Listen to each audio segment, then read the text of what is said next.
అదేనా?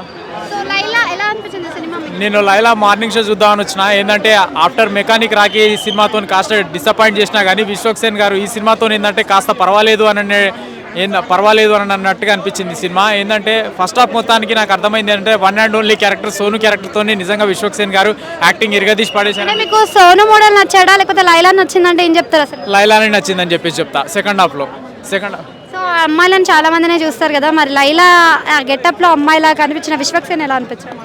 లైలా ఏంటంటే అతనికి ఇచ్చిన క్యారెక్టరైజేషన్ ప్రకారము నిజంగా సరైన న్యాయమే చేశారని చెప్పేసి చెప్పుకోవచ్చు. లాస్ట్ క్లైమాక్స్ సీన్లో ఏంటంటే సీన్ రియలైజ్ అయిపోయిన తర్వాత విలన్ది గుండె డాప్ అని వెళ్ళిపోతుంది. మామూలు ఎక్సైట్మెంట్ కాదు. సెకండ్ హాఫ్ నుంచి అసలు మామూలుగా సీన్కి ప్రతి ఒక్కటి comedy fun entertainment, non stoppable entertainment అని చెప్పేసి చెప్పుకోవచ్చు. ఫస్ట్ హాఫ్లో ఏంటంటే స్టోరీ పరంగా కాస్త సాగదీస్తూ వెళ్ళిపోయినా కానీ సెకండ్ హాఫ్లో అసలు సినిమా అంటే ఏందో, స్టోరీ అంటే ఏందో పూర్తిగా రియలైజేషన్ అయిపోయింది.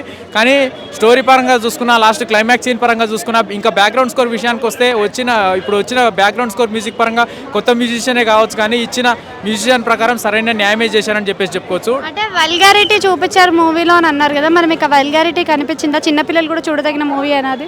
చిన్నపిల్లల నుంచి పెద్దవాళ్ళ వరకు చూడదగిన మూవీనే. ఫుల్ కామెడీ ఫన్ ఎంటర్టైన్మెంట్ ఉంది. ఇప్పుడు ఎవరైనా సరే చిన్నపిల్లలు మాక్సిమం కోరుకునేది ఏంటంటే కామెడీ ఫన్ ఎంటర్టైన్మెంట్ కోరుకుంటారు. కాబట్టి అటు ఫ్యామిలీ ఆడియన్స్ కానీ, ఇటు మాస్ ఆడియన్స్ కానీ, చిన్నపిల్లవాళ్ళు కానీ, చిన్న వాళ్ళ దగ్గర నుంచి పెద్దవాళ్ళ వరకు ప్రతి ఒక్కరు చూడాల్సిన సినిమానే.